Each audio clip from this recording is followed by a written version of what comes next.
madlang people. Ay guys, dito ako sa Tawian. Dito ako sa park. Yan.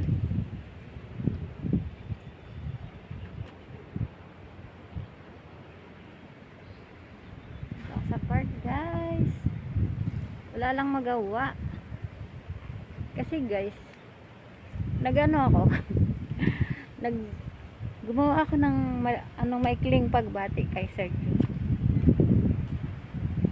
Kaya naisipan ko lumabas.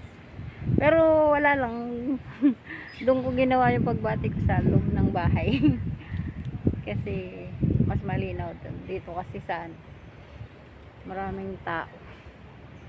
Baka pagtawanan ako kasi bakit ako salita ng salita dito nag-iisa. Pero at least sanay na ako talaga guys. Nasanay na ako na magsalita ng magsalita. Mag-isa. Ganun pala yung no. Dati nahihiya ako magsalita. Ganun pala yung no. Ganun pala yung vloggers. Pag naumpisahan mo ng mag-vlog, hindi ka na mahihiya. Kaya kung gusto mong kumita ng dollars, huwag ka nang mahiya guys. Ipakita mo na yung iyong pagmumukha at huwag kang mahiya doon sa mambabasa iyo. Ayan na guys. May kaibigan kasi ako guys. Nahihiya siyang magpakita sa madlang people. Nahihiya siyang gumawa ng content niya kasi baka pagtawanan siya. Hindi niya alam. Sikat na siya. Ayaw niya pang ipagpatuloy yung pagkasikat niya. Pero until now, nahihiya pa rin yung kaibigan ko magpakita sa social media. Nahihiya pa rin siyang gumawa ng mga content. Ay ano ba yan? Hindi gumaya sa akin, walang kahiya-hiya. Ay agoy. Kaya yan nga guys, payo ko dun sa mga content creator, huwag kayong mahihiya guys. Di ba nahihiya? Sila nga hindi nahihiya. Pakita nga natin mukha natin. Yan. Hindi yung mukha nakahihiya.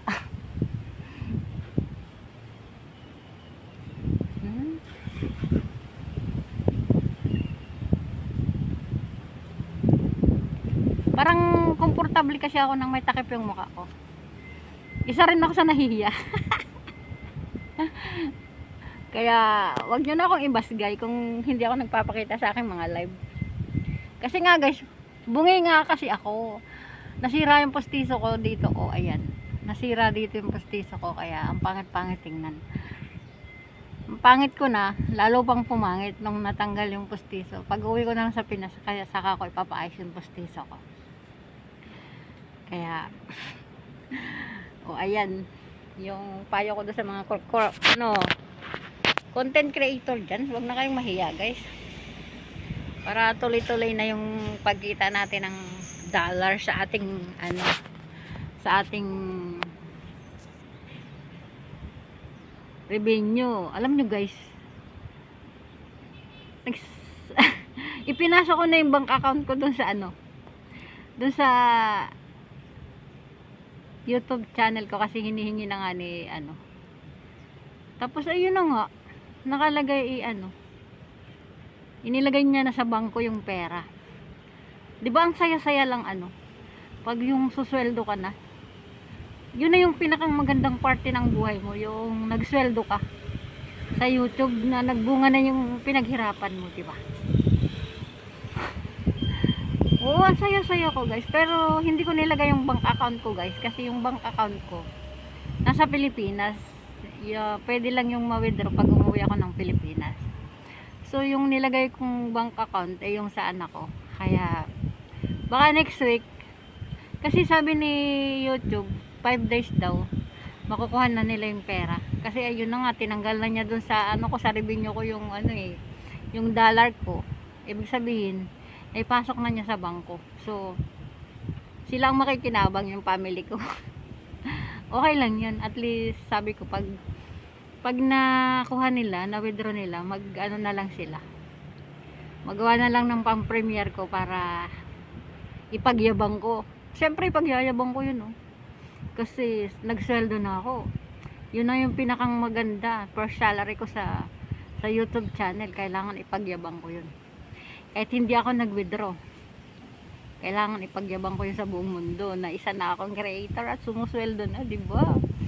Isa na akong real vlogger. Actually guys, may sweldo naman ako kay Mita. Ang ipinagtatampo ko lang guys, minumukbang niya yung mga stars ko, hindi niya lahat pinapasweldo.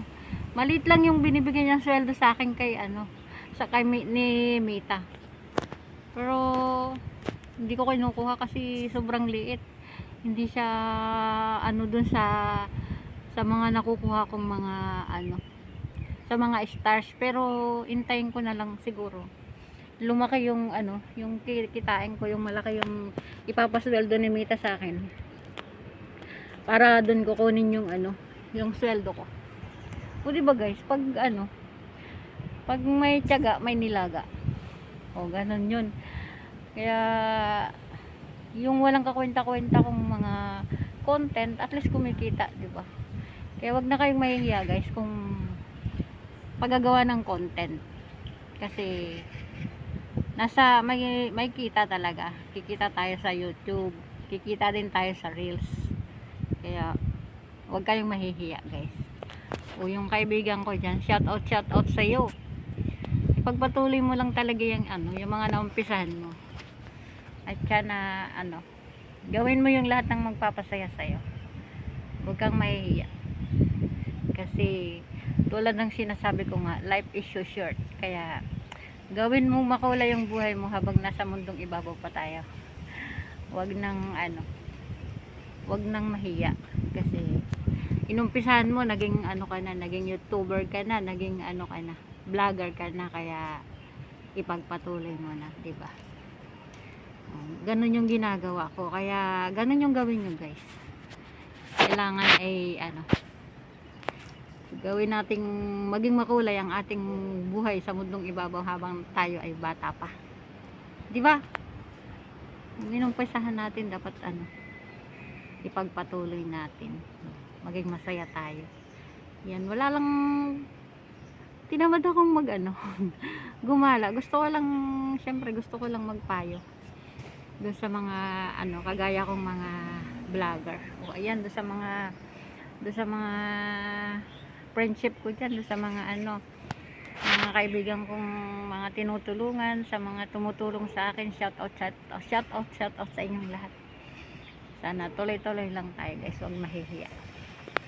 Kasi sabi ko nga sa inyo, nasa YouTube ang pera. Hala, dinikitan ako ng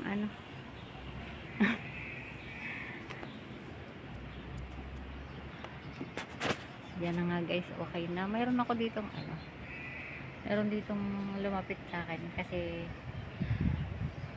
may dala-dala siyang alaga. Hindi ko lang alam kung anong lahi niya. Dito sila sa tabi ko. Kaya medyo titindig-tindig na ako kasi may tao na dito, baka pagtawanan ako kasi inig ako mag-isa. Ayan, naka-wheelchair yung alaga niya. Kaya bye na guys. Paalam na guys. Masaya talaga ako guys. Kasi ayun na nga, sweldo na ako sa YouTube. Hindi ko na pinatagal para maranasan ko na yung sumweldo. O baka kayo gusto nyo na rin maranasan yung sweldo nyo, kaya wag nyo na ding patagalin guys. Ilagay nyo na yung ilagay nyo na yung bank account ninyo sa Google AdSense nyo para every month ay sweldo na tayo. O di ba, ang saya-saya lang. Okay na guys, paalam na. Ayan, medyo katanghalian yata yung ginawa ko. Bye bye madlang people. Bye bye. Salamat sa inyong walang sawang panonood ang aking mga content na walang kwenta. Bye bye. God bless. Paalam.